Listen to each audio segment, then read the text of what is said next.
친일 독재 역사 교과서 국정화 반대한다. 2015년 하반기 19대 국회는 이례없는 역사 교과서 국정화 문제로 몸살을 앓았다. 비단 국회뿐만이 아니었다. 역사 교과서 국정화 찬반의 논점 중 하나는 독립운동사의 축소 기술이다. 그러나 이 찬반의 논의 앞에 그 누구도 언급하지 않는 대한민국 독립운동사의 중요한 문제가 하나 있다.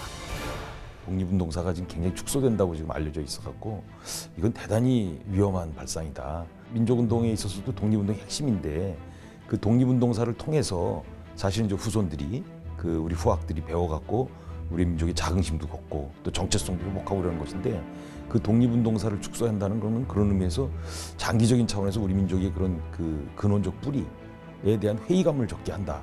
국치를 잃어버려서 나라가 망했다 이런 거거든요. 그래서 우리가 항상 순환의 역사를 당하면서도 그런 걸 계속 반복하면서도 그 역사에 기억을 하고 대비를 해야 되는데 그걸 못하고 있습니다. 지금 현대도 우리가 그렇거든요. 자기 기득권만 이렇게 누리려고 하는 그런 것들이 안타깝습니다. 손병희, 나철, 서일, 김좌진, 조소암, 이상룡, 김교헌 등 대한민국 독립운동사의 흥망성쇠를 주도했던 민족 종교의 등불들. 일제의 탄압에 맞서 목숨으로 민족혼을 지켜냈던 천도교와 대종교, 청림교, 보천교와 태을교에 수없이 많았던 독립투사들. 빼앗긴 나라와 민족혼을 되찾고자 열망했던 민족종교의 독립투사들. 역사가 외면한 그들은 과연 누구였을까? 민족의 독립을 위해 초계와 같이 목숨을 내던졌던 그들의 불꽃 같은 삶. 그들의 숨겨진 진실이 공개된다.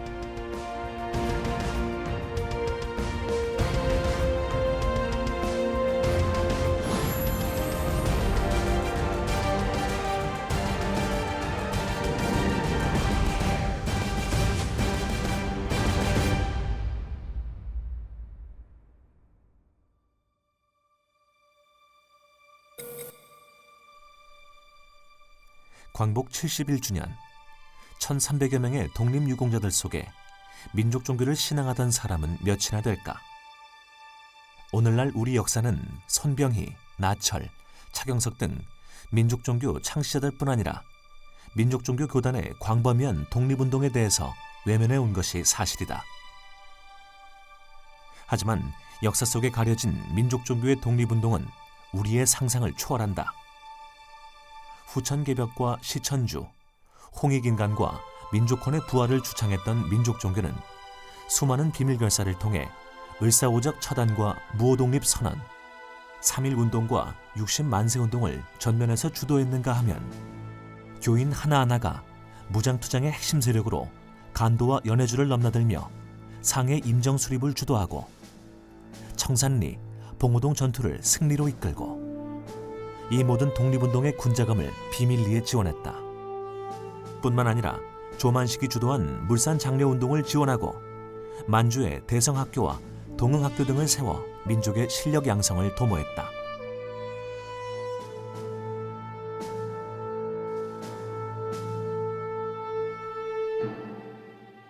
그들은 과연 누구이며 왜 그렇게 열정적으로 항일 독립운동을 펼쳤던 것일까? 오늘 우리는 일제의 탄압에 분연히 맞서 조국 독립에 헌신한 민족 종교들, 그 숨겨진 역사에 대해 알아보고자 한다. 민족 종교는 말 그대로 이 종교 앞에 민족이라는 이름이 붙지 않습니까? 즉 민족이라는 건 뭐 우리가 한마디로 규정할 수는 없지만 그래도 오랜 기간 동안에 문화적 정체성과 함께 뭐 피해 혈통성까지 현부해서 이루어진 그 어떻게 보면 좀 응축된 공동체란 말이에요. 근데 거기에서 종교가 합쳐진 것을 이제 우리가 민족 종교라고 하는데, 즉 민족이 지금까지 지탱해 오는 과정에서 벌어졌던 그 많은 그런 그 문화적 내용과 또 이런 많은 정체성, 주체성 같은 것이 혼합돼서 종교화된 것이 민족 종교다. 그런 의미에서 이제 우리 민족 종교는 우리 민족의 혼과 정신과 얼이 그대로 담겨 있는 것이 민족 종교다라고 얘기할 수 있습니다. 1910년 한일 강제병합을 전후로 핍박받는 조선의 민중을 위로하고 구원할 것은 민족 종교밖에 없었다. 그런 민족 종교를 일제가 가만히 놔둘 리 없었다. 회유와 협박을 통해서 자신들의 식민 지배에 협조할 것을 강요했다. 대부분의 민족 종교가 이를 거부하자 일제는 민족 종교의 이름 앞에 사입이라는 딱지를 붙이고 포교를 금지시켰다. 교단 내 친일파를 침투시켜 민중들과 이간질시키는가 하면 조작을 통해 도덕적 결함을 들춰냈다. 그리고 100년이 넘은 지금까지도 사람들의 인식은 일제가 만들어낸 망령의 영향력 아래에 놓여 있다.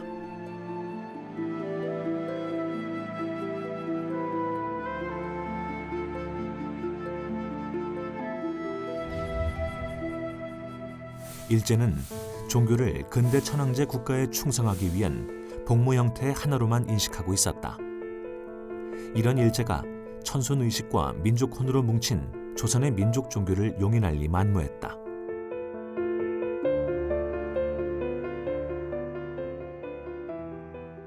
포교 규칙이라든가 이런 것을 통해 가지고 이제 종교를 갖다 이제 통제하려고 하는 이제 그런 것들이 있었거든요. 당시 이제 종교를 보게 되면 두 가지 성격을 이제 나눠서 볼 수가 있습니다. 하나는 이제 종교를 인정하게 되는 공인 종교가 있고, 그리고 이제 공인하지 않는 유사 종교가 이제 있었거든요. 이제 공인 종교 같은 경우는 일본의 신도, 그리고 기독교, 불교 세 개가 이제 공인 종교였었고, 나머지는 사실 다 유사 종교라고 이제 봤던 겁니다. 그 민족 운동이라든가 어떤 민족 정신을 갖다가 앙양시키는데 가장 기본적인 모토로 봤었기 때문에 아마 그게 천도교라든가 아니면 다른 그 민족 종교보다 좀 더 적극적인 탄압을 받지 않았었을까, 그렇게 평가해 볼 수가 있겠습니다.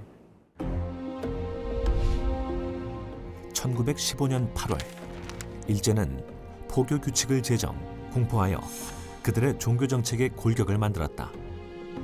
이 포교 규칙에는 최초로 공인 종교와 유사 종교의 구분이 명시되었다. 그들은 일본 신도, 불교, 기독교만을 정식 종교로 인정하고 이외의 종교를 모두 유사 종교나 사이비로 격화시켰다.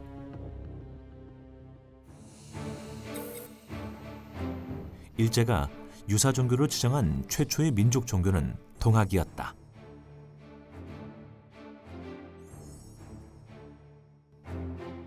충청남도 공주시 금악동에 자리 잡은 우금치 전적지. 이곳은 전봉준이 이끄는 동학군과 일본군의 마지막 격전지이자 혁명의 불꽃이 가장 강하게 피어올랐다가 사그라든 다시개벽과 시천주를 외치던 영혼들의 피 맺힌 한과 서름이 깃든 곳이다. 서울로 가기 위해서 동학의 그 남접과 북접 연합군이 공주를 향해서 진군을 하다가 일본군과 관군하고 우금치라는 곳에서 싸운 것이 이제 우금치 전투인데 며칠 동안 계속이 되었습니다. 그러다가 결국은 동학군이 참패를 하게 되죠. 그래서 동학혁명이 이제 실패로 돌아가고 그 이후로 일본이 이 청나라의 대신해서 조선을 지배하는 그런 시대가 열리게 됩니다. 일본은 1895년 시모노세키 조약을 통해 서구 열강들을 제외하고 동양 최초로 제국주의 국가가 되었음을 선포했다. 이 같은 결과는 청일전쟁의 대대적인 승리에서 비롯된 것이었다. 이 전쟁의 결과로 일본은 중국을 제치고 아시아의 맹주가 되어 동아시아의 역사를 바꿔놓았다. 그런데 청일전쟁은 동학혁명의 진압을 구실로 양국이 충돌하면서 벌어진 전쟁이었다. 결국 동학혁명이야말로 아시아의 지도를 바꾼 국제적 대사건이었던 것이다. 당시에 조선 사회가 굉장히 피폐해 있었다는 것을 들 수 있습니다. 그러니까 민중들이 살기가 힘들었던 거죠. 그래서 도처에서 유랑민이 발생하고 또 민중 반란이 일어났던 것을 이제 우리가 그 사료에서 찾아볼 수 있는데 그만큼 살기가 힘들었던 것이죠. 그러한 데서 이제 뭔가 새로운 삶의 길을 찾기 위해서 최재우 선생이 이제 구도의 길을 가지 않았나 그렇게 생각이 듭니다. 이러한 민중의 열망에도 불구하고 동학혁명은 조선 왕조를 혁파하고 외세를 물리치는 데 실패하였다. 그것은 작전 실패 때문도 혁명군 내부의 문제 때문도 아니었다. 오로지 연발 기관총 한 대로 화승총과 죽창을 걸머진 동학군을 제압할 수 있었던 일본군의 우세한 화력 때문이었다. 게다가 일본군은 정예 정규군이었던 데 반해 동학군은 군사 훈련도 받지 못한 비정규 의병이었다.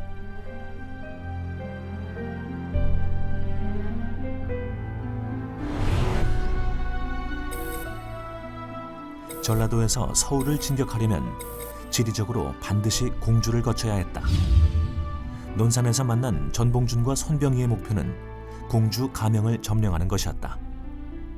공주만 점령하면 서울이 한 걸음이었다. 그러나 공주를 함락하려면 우금치라는 험준한 고개를 넘어야 했다.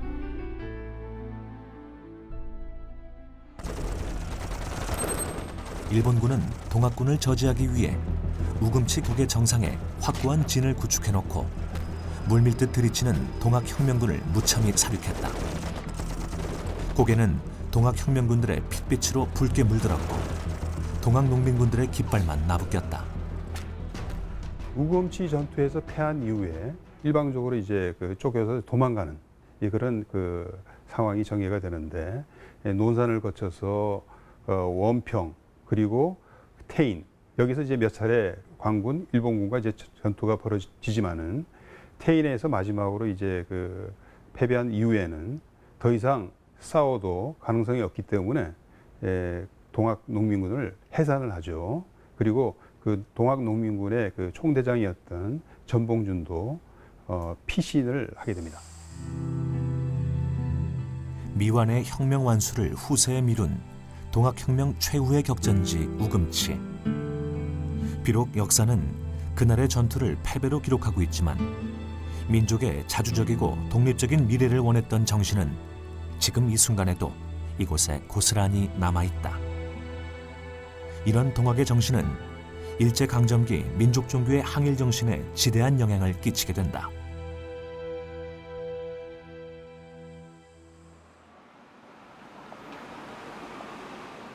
서울 인사동. 이곳에는 1919년 3월 1일 민족대표 33인이 모여 독립선언식을 거행한 태화관 건물터가 있다. 현재는 태화관 건물이 사라진 자리에 12층짜리 빌딩이 들어서 있다. 원래 이곳에서 독립선언을 하기로 되어 있지 않았습니다. 그런데 그 3월 1일 전날 의암 손병희 민족 대표이신 손병희 선생 자택에서 23분이 모여서 회합에 대한 준비를 할 때 기독교 측의 박희도 선생이 만약에 탑골 공원에서 독립선언을 하게 되면 폭동의 위험이 있다라고 보고를 하셨고, 거기에 흔쾌히 의암 손병희 선생께서 그렇게 하는 것이 좋겠다 해서 장소를 정했는데, 이곳은 또 그 전에 이완용이라는 매국 대신이 일본 총독과 함께, 총독이 될 사람과 함께 을사조약을 모의하던 장소이기 때문에 이 장소에서 독립선언을 함으로써 그 매국적인 조약을 무효로 한다는 그런 의미를 가지고 장소를 이곳으로 정했던 것입니다. 과거 민족대표 33인이 서 있었던 태화관 자리에는 3.1 독립선언 유적지라고 적힌 표상만이 덩그러니 놓여 있다. 여기에는 기미 독립선언문과 민족대표 33인의 이름이 적혀 있다. 그 중에서도 돋보이는 한 이름, 손병희.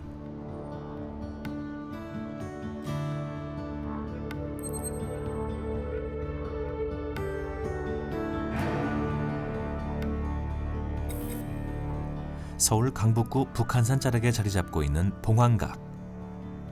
이곳은 1912년 의암 손병희가 천도교 지도자들에게 독립사상과 역사의식을 교육하기 위해 건립한 천도교의 성지이자 수련장이다.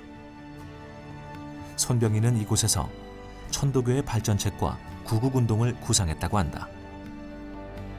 1919년 3.1 만세운동의 구상도 이곳에서 이루어졌으며, 특히 이곳을 거쳐간 천도교의 간부들이 3.1 만세운동의 주도적 역할을 하면서 3.1 만세운동과 깊은 인연을 맺고 있는 건물이다. 익히 알려져 있다시피 1919년 3.1 운동의 성공적 봉기는 손병희의 결단, 그리고 그가 이끈 천도교의 자금과 일사불란한 조직의 협조 없이는 불가능한 일이었다. 손병이라는 분은 이제 천도교 이제 3세 교조라고 또 이제 많이 이제 알려져 있고, 또 독립운동의 이제 최고 책임자로서 그 33인 중에 이제 가장 먼저 서명했던 이제 분으로 이제 많이 알려져 있죠. 청년기에 이제 동학에 입대해가지고 당시 이제 뭐 여러 가지 불합리한 어떤 그런 것들을 갖다가 좀 더 타개하기 위해서 이제 동학에 입대했었고, 그리고 나서 이제 동학농민혁명에도 참가했었고, 그리고 또 이제 동학이 좀 근대화 운동을 갖다가 이끌었던 또 대표적인 인물이라고 볼 수가 있습니다. 그런 걸 통해 가지고 동학이 이제 근대적인 종교 틀을 갖추게 마련했던 분이 이제 손병희 선생이라는지 볼 수가 있겠고, 이제 그런 걸 통해서 동학의 교단을 갖다가 한 300만 교단을 만들었고, 이를 통해 가지고 독립운동의 어떤 본산이 될 수가 있는 그런 종교 단체로 이끌었던 대표적인 인물이라고 볼 수가 있습니다.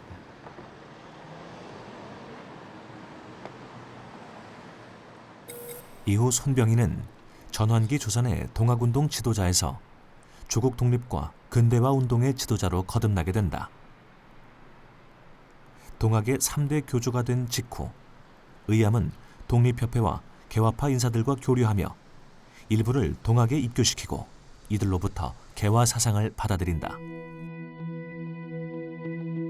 1901년 대한제국의 압제를 피해 일본으로 망명길에 오른 의암은 그곳에서 메이지 유신 이후 개혁의 바람이 불고 있던 일본의 발전된 사회상에 놀라 인재양성의 귀중함을 깨닫는다.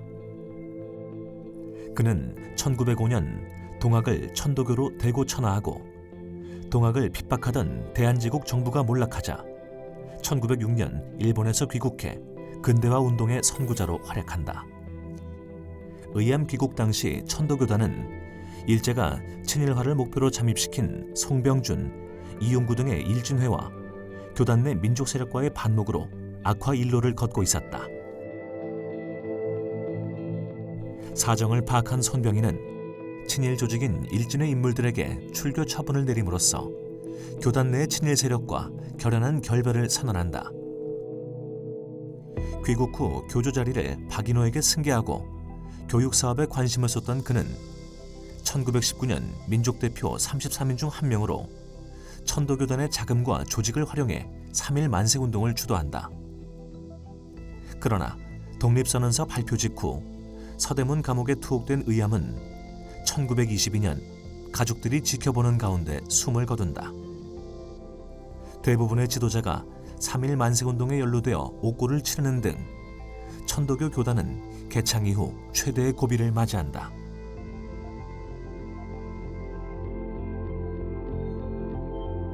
독립선언서에 참가한 민족대표 33인 중 가장 많은 인원을 배출한 천도교. 그 명단은 다음과 같다.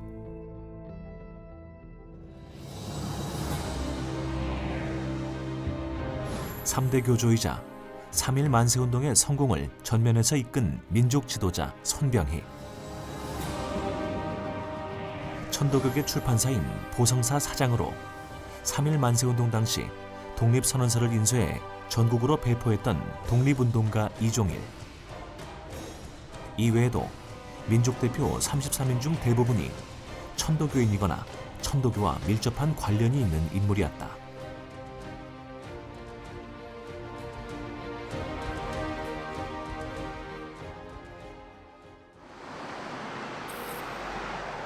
이처럼 천도교는 1919년 3.1 만세운동의 중심이자 해방 전까지 전개될 국내외를 망라한 전방위적인 독립운동의 확고한 지원군이었다. 1945년 광복과 함께 상해 임시정부에서 귀국한 백범 김구가 가장 먼저 찾은 곳은 의암 손병희의 무덤과 바로 이곳 천도교 중앙대교당이었다.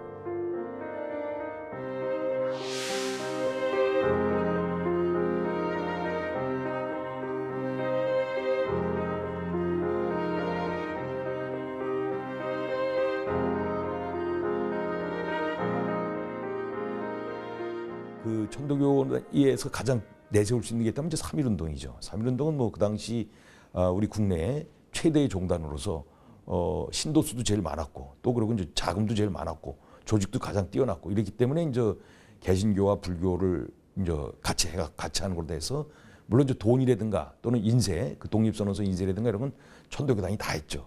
그런 식으로 돼서 이제 천도교가 중심이 돼서 일어난 것이 바로 3.1운동이다. 그리고 또 3.1운동 이후에 천도교단이 또 우리가 빼놓을 수 없는 것은 이제 문화운동을 했다는 것이죠. 일테면 뭐 어린이 운동이라든가 소파 방정환 선생의 어린이 운동이라든가 아니면은 뭐 개벽지 같은 걸 통해서 우리들의 신문화 같은 거 그런 걸 전파했다든가 또 신여성 같은 걸 함으로 인해서 이제 여성운동 또 노동운동, 농민운동 이런 거에 굉장히 선구적 역할을 했다. 이건 뭐 대표적인 그 우리 항일 이제 독립운동이었다고 볼 수 있고요.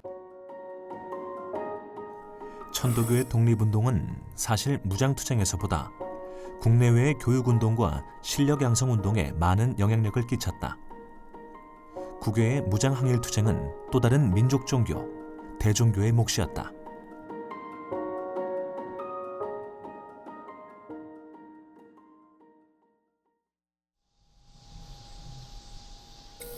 서울 서대문구 홍은동의 대종교 총본산. 대종교는 우리 민족의 시조인 단군 한백엄을 모시는 민족 신앙에서 비롯됐다.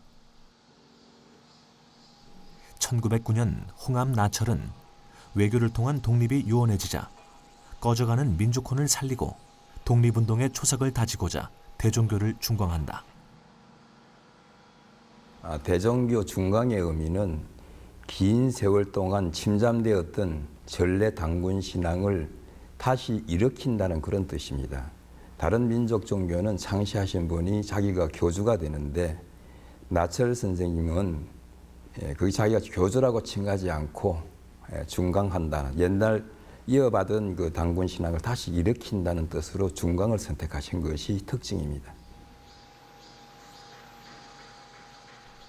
1910년 나철, 이기, 유근 등으로부터 시작된 대종교는 독립을 바라는 수많은 조선 민중의 지지를 얻고 삽시간에 그 세를 불려나갔다. 배달민족으로서의 천손사상, 민족혼의 부활을 전면에 내세운 대종교를 일제가 방관할리 만무했다. 민족종교에 대해 강원 전략을 구사하던 일제는 유독 대종교에 대해서만큼은 가혹한 탄압을 자행했다. 대종교를 독립군의 온상이자 숙주로 여겼기 때문이다. 여타의 민족 종교는 유사 종교 단체로라도 허가해 주었지만 대종교는 국내에서 포교 자체가 금지되었다. 이것은 일제가 대종교를 얼마나 의식했는지 알 수 있는 대목이다. 그건 다 아시죠? 근데 실제적으로 백야 김사진 장군 위에 이분이 계셨습니다.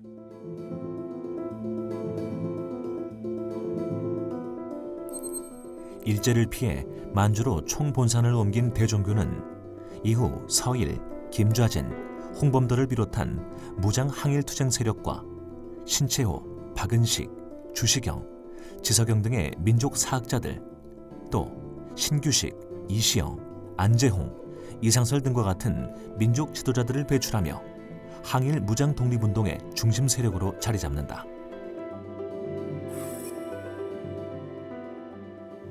대종교는 특별히 이제 그 나철 선생이 이제 만들어 갖고 1910년대와 20년대 초까지는 항일 무장 투쟁의 중심이었습니다. 일테면 우리가 잘 알고 있는 청산리 전투라든가 뭐 아니면 봉오동 전투 같은데 그 참여했던 그 군인들은 대부분 대종교인들이었어요. 우리가 아는 김좌진 장군이라든가 홍범도 장군이라든가 이분들 다 대종교인이었고 백포 서일 선생께서도 무장투쟁을 선도하면서 포교 활동을 많이 했습니다. 왜냐하면은 대종교도들이 무장투쟁을 지원하는 군자금도 모금해주고 여러 가지 군사 조직에도 도움을 주고 이렇게 해서 그 무장투쟁을 할 수 있는 바탕이 되기 때문에 포교 활동이 바로 무장투쟁과 연결된다고 이렇게 보기 때문에 굉장히 그 큰 역할을 했고 일본과 맞서 싸웠던 거죠. 1905년 일제의 강압 속에서 일본과 대한제국 사이에 치욕적인 을사늑약이 체결된다. 고종을 겁박해 늑약 체결에 앞장섰던 이완용, 이지용, 이근택, 박재순, 권중현은 이른바 을사오적이라 불리는 민족 반역자였다. 러일 전쟁을 치르고 나서 한국은 중립을 취했습니다. 그런데 일본이 중립적인 입장을 취하는 한국을 자기 편으로 끌어들이기 위해서 한일 의정서를 작성을 하면서 1905년에 을사늑약을 체결하면서 이제 우리의 외교권을 박탈해 가는 거죠. 나인영 선생, 오기호 이런 분들이 을사오적을 처단하겠다는 의미로 암살단을 조직을 하게 됩니다. 그래서 그 사람들이 이제 그분들이 하는 임무는 을사오적을 처단하고 그 집을 불지르고 또 그 일본의 앞잡이 노릇을 하는 일진내를 타도하는 그의 목표였죠. 국민들이 그걸 알고는 크게 투쟁하게 됐죠. 1907년 3월 25일 아침, 광화문 거리에서 한 발의 총성이 울린다. 이른바 오적 암살단의 거사를 날리는 첫 번째 신호탄이었다. 이날 날아간 총알은 일본군의 호위를 받으며 인력거를 타고 출근하던 을사오적 권중현을 향해 날아간다. 그러나 뒤따른 일본군의 반격으로 권중현을 절멸시킨다는 오적 암살단의 계획은 수포로 돌아가고 만다. 그 직후 이 사건이 을사오적에 대한 동시 테러의 일환이었다는 사실이 드러나면서 관련된 결사대원들 대다수가 일제에 의해 체포당한다. 이로써 밝혀진 사건의 주모자는 오적 암살단의 창시자 나인영. 나인영은 훗날 대종교를 중광시키고 나철로 개명한다. 일제의 수사망에 좁혀오자 나철은 결사대 석방을 요구하며 스스로 일제경찰의 자수에 10년형을 선고받고 전남 신안군에 유배된다. 비록 을사오적 중 누구 하나 처단하지 못하고 미수에 그쳤지만 이 사건은 친일 세력을 두려움에 떨게 했으며 민족의 기계가 살아있음을 국내외에 알리는 계기가 되었다. 전남 보성군 벌교. 나철은 이곳 벌교에서 나고 자랐다.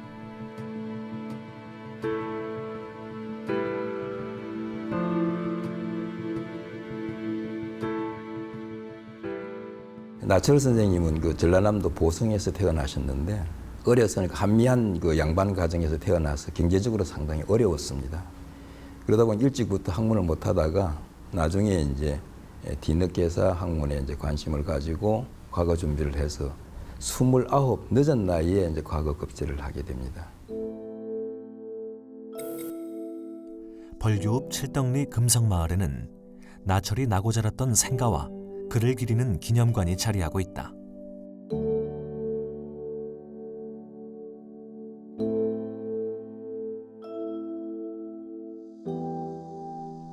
생가는 단촐하고 소박한 한옥으로 꾸며져 있다. 식민지 조국이 해방되기 30여 년 전 스스로 순명하고 조선 땅이 아닌 만주에 묻힌 나철.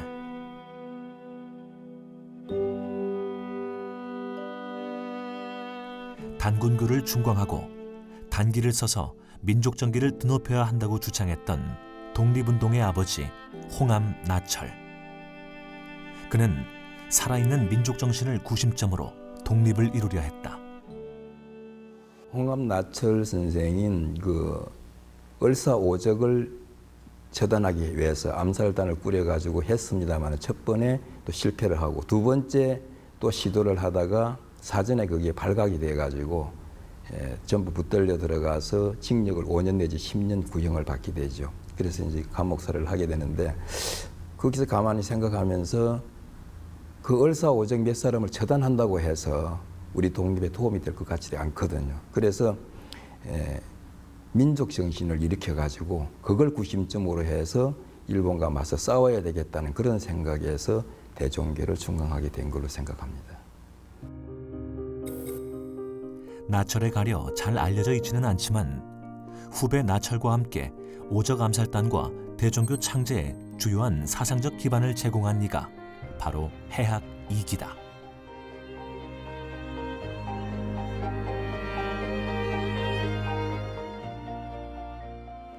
해학 이기 선생은 그 홍암 나철 선생하고 같은 고향에서 일을 하셨고 홍암 나철 선생보다도 15살이 위입니다. 그런데도 같이 활동을 하셨고 대종교를 중광할 때도 같은 일을 하셨고 또 을사오적을 처단하는 일에도 같이 동참을 하셨고 그 자진회를 만들어 가지고 같이 활동을 하시는 분인데 홍합나철 선생은 이제 종교 쪽으로 나가시고 해학 이기 선생은 학문 쪽으로 하셔가지고 결국 나중에 환단고기를 낳게 되시죠.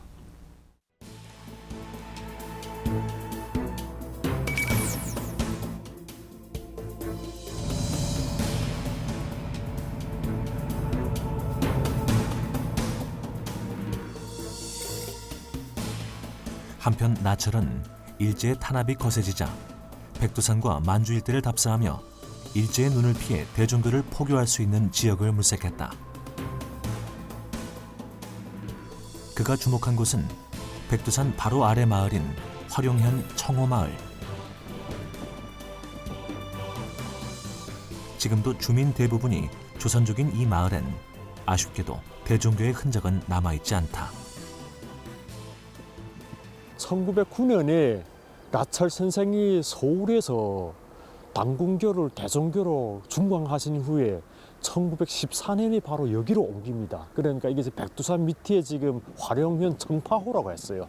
그래서 이 지역을 대종교로 중심으로 해가지고 본부로 차렸고 대종교라는 이런 민족 종교를 가지고 우리 독립운동가들을 뭉쳤고 그거를 기반을 해가지고 정리단 그리고 중광단 그리고 그것이 북로군정소로 나아가고 우리 한국 독립운동사의 그 근간을 이루었던 그 뿌리가 바로 우리가 지금 보는 청파호 이 본부 여기에서 지금 시작되는 겁니다. 그래서 지금 우리 그 역사 현장에 지금 와 있습니다. 일제의 서슬퍼런 감시와 통제가 강화되자 나철은 1914년 대종교 총본사를 국내에서 백두산 기슭의 만주 화룡현 청파호로 옮기면서 대대적인 포교 활동과 함께 민족운동을 전개해 나갔다. 이 대종교 같은 게 워낙 한국의 어떤 단군 사상을 통해 가지고 어떤 그런 민족 정신을 갖다가 이렇게 고취시키는 그런 걸로 봤었기 때문에 국내에서 활동을 좀 하기가 굉장히 제한이 돼 있었다는 거죠. 그러니까 이제 자유롭게 활동할 수가 없으니까는 이 대종교 같은 경우는 이제 만주로 총본사를 갖다가 이제 옮기고 그 대신에 국내에는 이제 남도 본사라 그래가지고 여전히 남아서 대종교 활동 꾸준히 전개해왔던 그런 모습을 볼 수가 있습니다. 종교의 차원을 넘어 하나의 민족 이념이 된 대종교 사상은 만주의 한민족에게 급속도로 번져나갔다.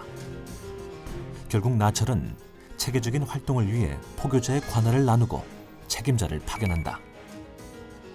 북만주 일대를 관장하는 북도 본사는 이상설과 이시영, 동만주와 노령 연해주를 관장하는 동도 본사는 본격적으로 무장투쟁을 시작한 서일, 한반도 전역을 관장하는 남도 본사는 강우, 그리고 남만주와 산해관까지를 관장하는 서도 본사는 신규식과 이동령이 이끌게 된다. 포교 규칙이라든가 이런 것을 통해 가지고 이제 종교를 갖다 이제 통제하려고 하는 이제 그런 것들이 있었거든요. 그래서 이제 대종교 쪽에서 이제 신청을 했는데 그게 이제 조선 총독부에서는 기각이 되고, 그러니까 이제 국내에서 활동하기가 한계가 어려우니까 이제 만주로 갈 수밖에 없는 그런 상황이 됐던 게 이제 대종교라고 볼 수가 있겠고. 한국에서는 그 대종교가 사이비 종교로 치부되고 해가지고 활동이 중단되고 그리고 또 이 지역은 백두산 밑에 이게 그 우리 민족의 성산이란 그런 뜻도 있고 그 한국하고 이 일제 식민 통치하고 대항할 수 있는 그런 지역이기 때문이고 그 밑바탕에 또 우리 한인 사회가 이 형성돼 가지고.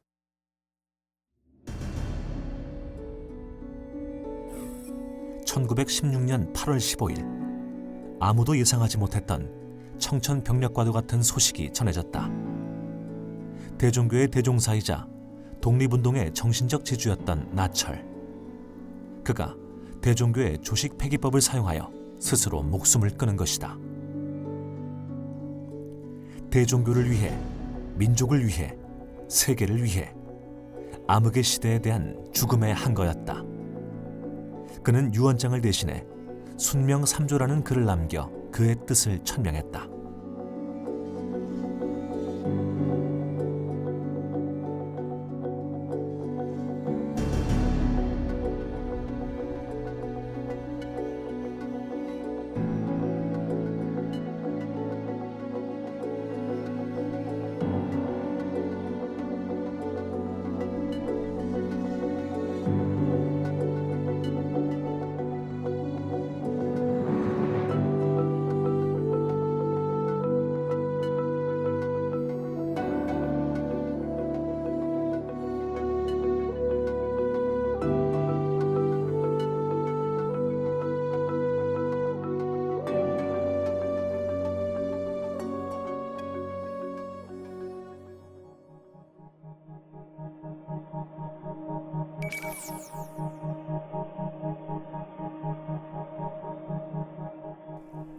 나철은 운명하기 전인 1916년 4월 종통을 이대 교조 김교원에게 전하고 9월산 삼성사에서 54세의 나이로 생을 매듭지었다.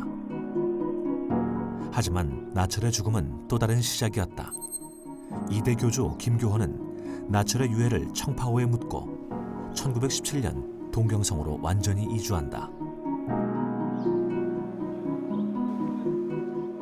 대종교는 교세 확장과 독립운동에 전력을 다한 나머지 1920년대에 이르러서는 만주와 북간도 일대 대종교인의 수가 대략 30만을 넘어서게 된다.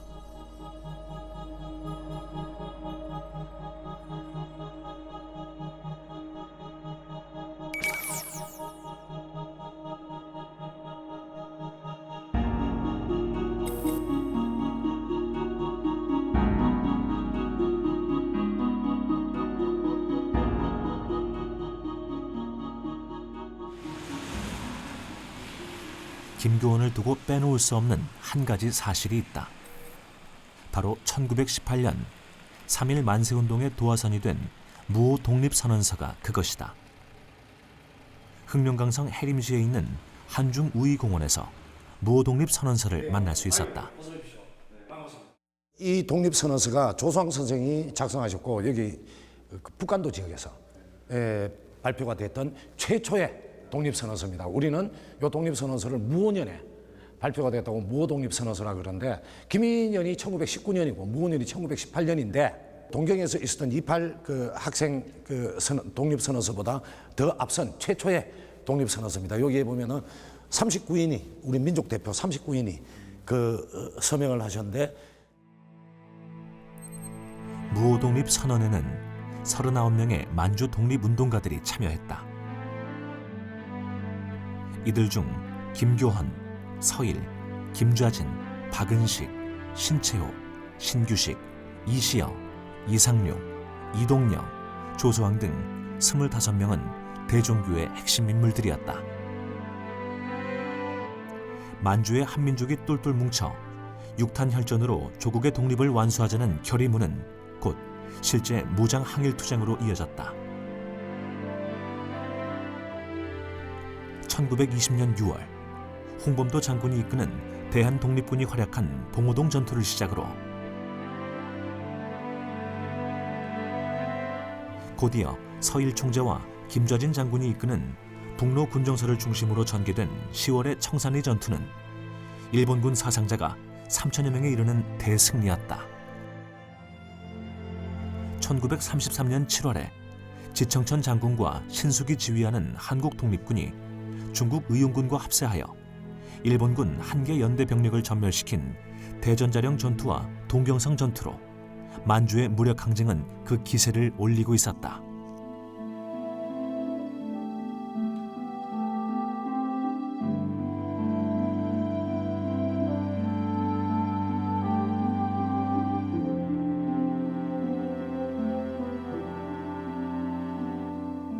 이 주요 항일전 승첩을 이끌었던 독립군 지휘관들은 모두 대종교도였다.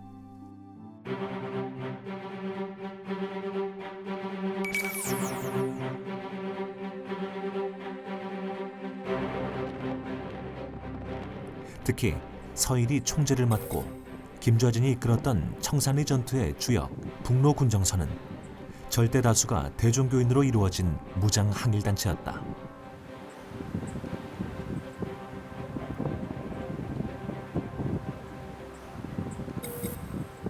청산리 전투는 대종교의 북로 군정서를 비롯한 독립군 연합사단이 일본군 제19사단을 포함 세계사단 병력과 정면 대결을 벌인 대접전이었다.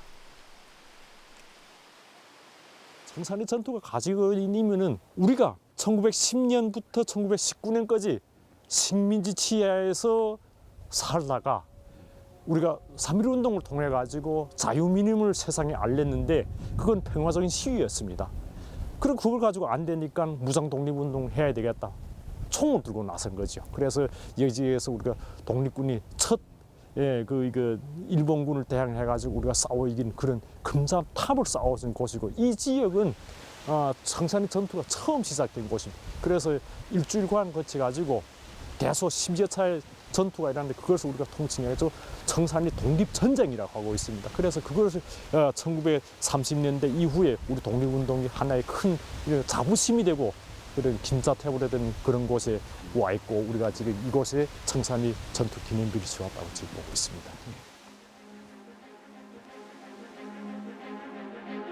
독립운동사에서 한 획을 그은 청산리 전투.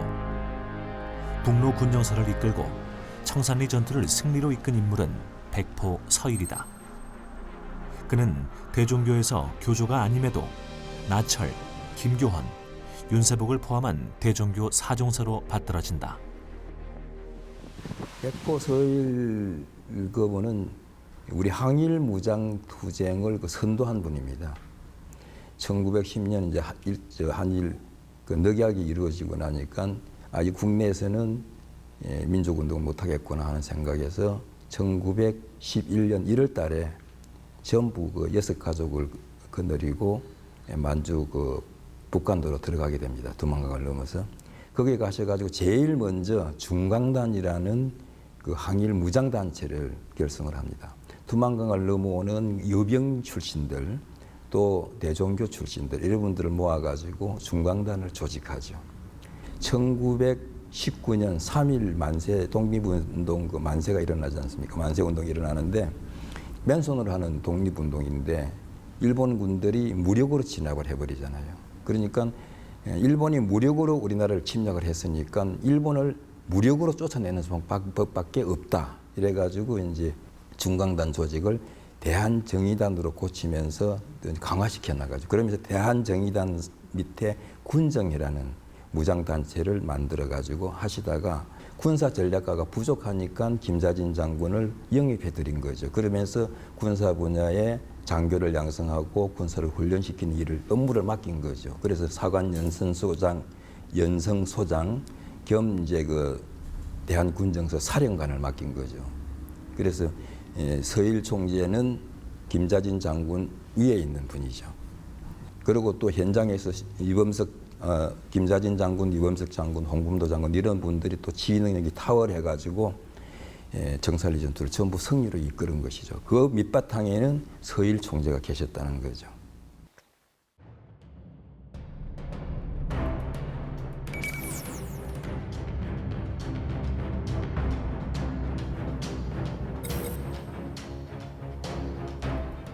북로 군정서의 골간과 핵심 세력들은 모두 대종교인들이었다. 따라서 북로 군정서는 대종교의 주장과 행동 강령으로 항일 무장 투쟁을 전개해 나갔다. 청산리 전투 시작되는 거는 여기에 이 지역이 한인 사회를 바탕으로 해가지고 우리가 1910년도 독립운동가들이 독립전쟁론이라는 그러한 방략으로 이 지역을 독립군 기지와 독립군 양성소로 만듭니다. 그래서 우리가 있었던 간도 국민이나 북로 군정서나 북로 독공부 이런 게 만들어지니까 그래서 여기에 3.1 운동 있고 그다음 무장투쟁으로 전개되면서 국내 진공작전을 해가지고 봉오동 전투가 일어납니다. 그래서 천안무적이라는 일본군이 봉오동에서 보기 좋게 깨지고 하니까 일본군이 훈춘 사건이라는 걸 일으켜요. 중국 마적을 동원해가지고 훈춘 영상분관을 습격. 그래가지고 간도 불령선임 초토교역이라는 이런 걸 만들어가지고 여기에 25,000명의 병력이 지금 집중됩니다. 그래서 중국 정부가 독립군에 대한 근거지를 이동해라. 그러니까 이 청산이라는 이 지역이 대종교의 본산입니다. 그래서 북로군정서가 여기에 되고 그 전에 벌써 저 이도구에는 우리 홍범도 장군이 영동하는 대한독립군이나 국내군이 그쪽으로 포진해 있고 백두산을 중심으로 해서 새로운 근거지를 하면서 왔다가 이 지역에서 청산리 전투라는 걸 하게 되죠.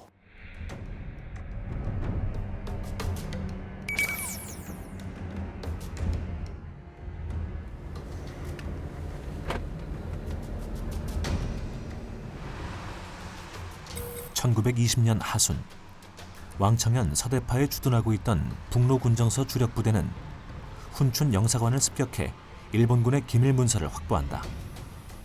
이를 통해 일본군이 대대적인 북로 군정서 토벌 작전을 진행 중이라는 사실을 알게 된다.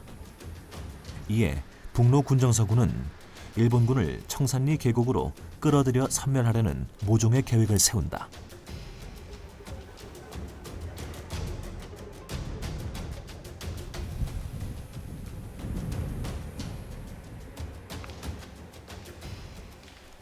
봉오동 전투와 청산리 전투에서 이딴 참패를 맛본 일제는 그 보복으로 만주 전역의 우리 동포에게 무자비한 만행을 자행하기 시작한다. 이것이 바로 간도 참변이다.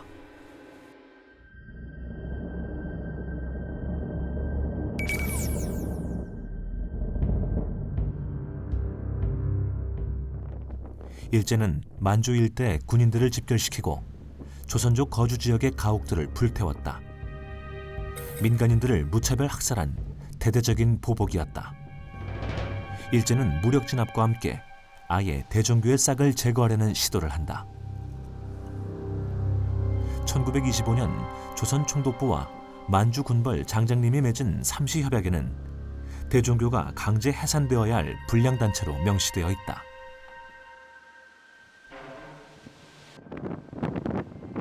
대종교는 어떤 면에서 보면은 하나의 그런 그 독립운동을 위한 하나의 단체, 종교적 성격보다는 그런 의미로서 이제 큰 활동을 했고요. 일본이 그 당시 뭐 다른 종교는 다 인정을 해주면서도 대종교는 절대 인정을 안 했거든요. 왜? 바로 자기들을 대적하는 굉장히 암적인 존재고 없애야 될 그 단체이기 때문에 그랬던 겁니다. 한국에서 만들어졌던 흔히 이제 민족 종교, 자생 종교 중에서는 대종교가 이제 가장 탄압을 많이 받았다 볼 수가 있는 거죠.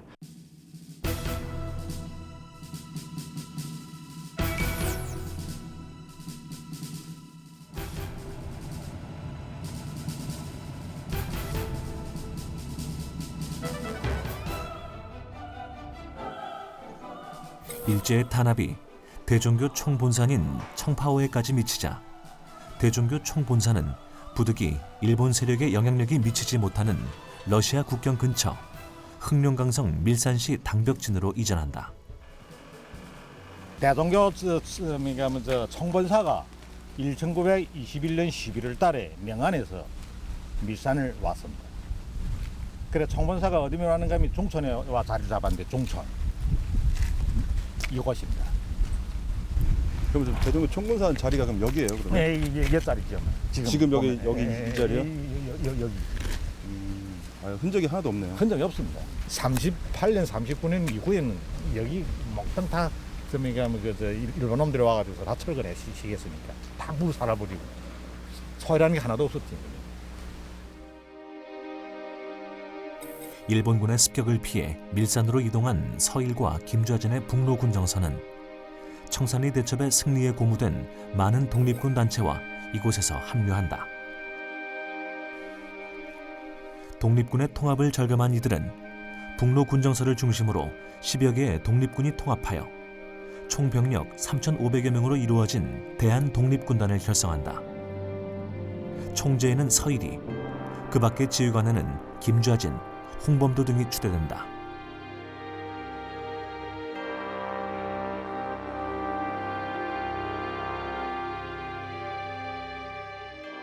대한독립군단은 규모나 기세면에서 그 어떤 독립군 단체보다 월등히 앞서 있었다.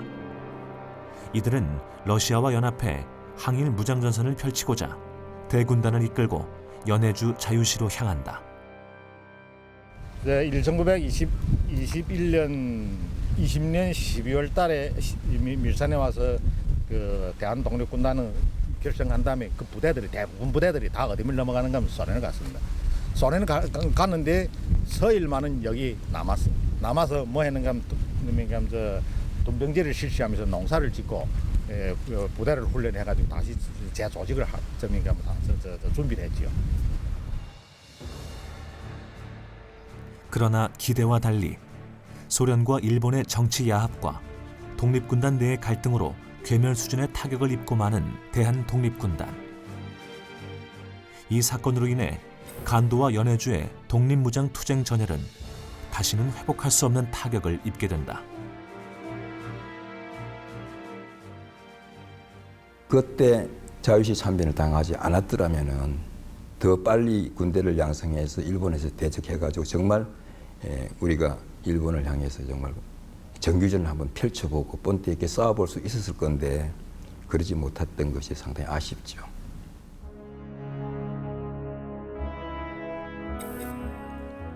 독립군단을 경제적으로 지원하기 위해 밀산에 남아 둔병제를 실시하던 서일은 자유시 참변과 동시에 때마침 들이닥친 토비의 습격으로 밀산에 남아있던 독립군 대다수가 학살당하자 책임을 지고 뒷산에 올라 스스로 목숨을 끊는다.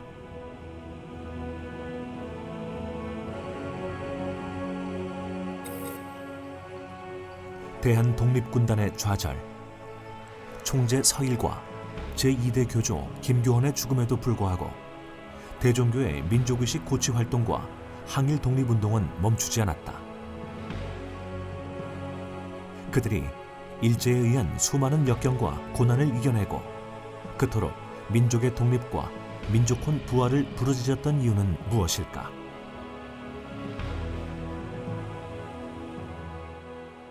나철 선생님이 이렇게 말했습니다. 국수망이 도가전이라고 하시는데 나라는 비록 망했어도 돈은 살아있다. 그거이거든요. 그러면 민족 정신이 살아있다는 겁니다. 그걸 민족 정신을 살려가지고 일본을 물리치자는 그런 거죠. 그런 의미에서 이제 대종교를 일으키신 것이고 정말 그때 우리 민족 정신을 일으켜서 우리나라 국난을 극복하고자 했던 것이죠. 그러니까 그 대종교의 역할이 대단히 중요했다고 지금 생각을 하고 있습니다. 일제는 태평양 전쟁 이후 시국을 전시체제로 개편하면서 항일 세력에 가혹한 탄압을 가한다. 종교계도 결코 비켜갈 수 없는 재앙을 맞이했다. 특히 대종교는 최우선적인 척결의 대상이 됐다.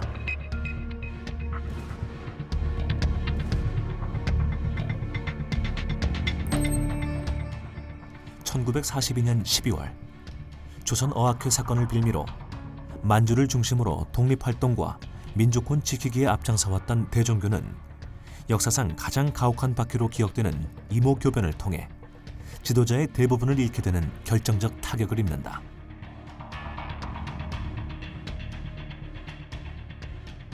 일본이 이제 1938년 이제 국어 정책을 하면서 조선어를 못 쓰게 하고 일본어를 쓰도록 만들었지 않습니까? 그러면서 이제 한글을 연구하는 한국의학회는 이 탄압을 해야 되겠죠.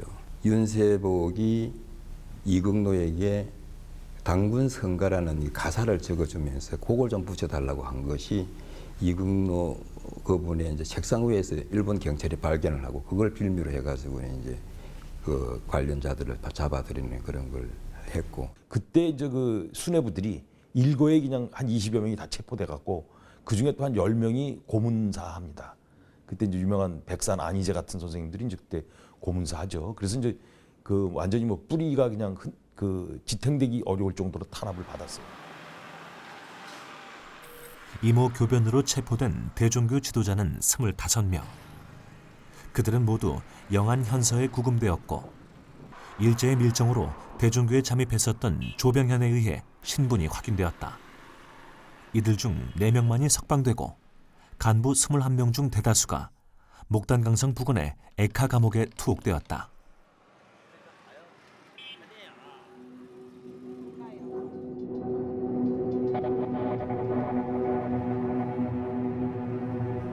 이제는 흔적이 지워진 이 자리가 이모 교변으로 체포된 다수의 대종교 지도자들이 투옥됐던 액하 감옥이다.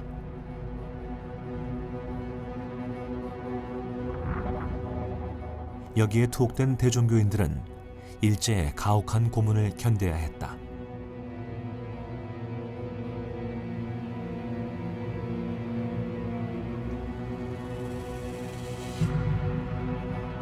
태형, 물고문과 전기고문 등 말로 형언할 수 없는 참혹한 폐악을 가한다.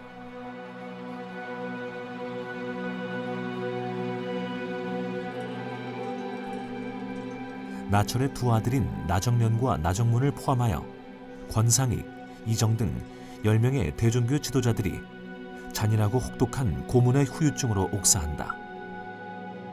대종교에서는 이들의 업적을 기려 이모 시편이라 칭해 모시고 있다.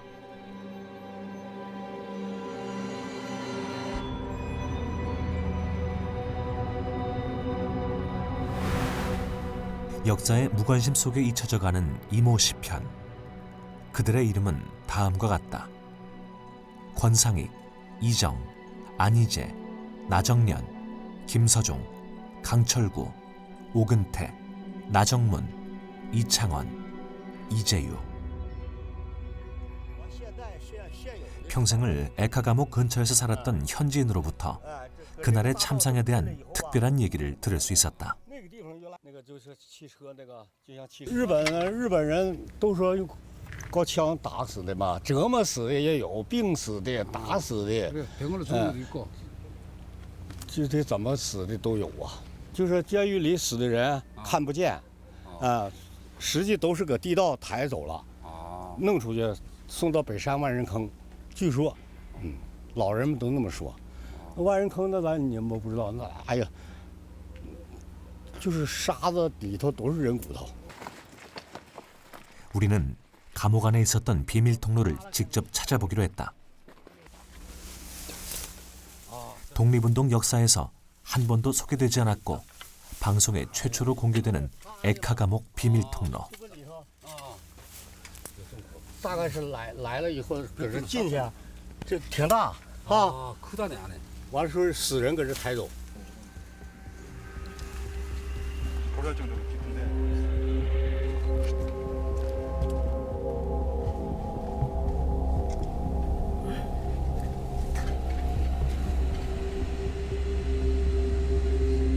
에카 감옥의 지하 비밀 통로다. 수많은 독립지사들이 차디찬 주검으로 지나가야 했던 바로 그곳이다.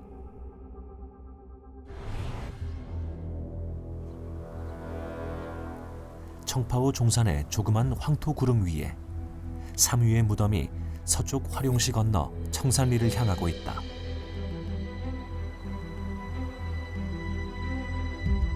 대종교 대종사 홍암 나철, 북로 군정서 총재 백포 서일, 이대 교조 무원 김교헌, 대종교 삼종사가 합장된 삼종사 묘역이다. 일생을 조국 광복에 헌신하고 민족혼을 밝히기 위해 제 몸을 불사른 민족 영웅들의 묘역. 가슴 한쪽이 아린 것은 비단 필부의 그것보다 초라한 모양새를 지닌 무덤 때문만은 아닐 것이다. 과거를 잊은 민족에게는 미래도 존재하지 않는다. 우리의 망각 속에 이들 삼종사의 묘도 어느 날 흔적 없이 사라질지 모른다. 과연 우리의 미래는 지금 안녕한 것일까? 우리 민족 종교들은 자동적으로 민족을 우선시하니까 민족을 구국운동에 민족을 우선시하니까 독립운동에 앞장을 안 설 수가 없었게 됐었습니다. 그래서 우리 민족 종교들이 독립운동을 깊이 참여를 하게 됐던 것입니다.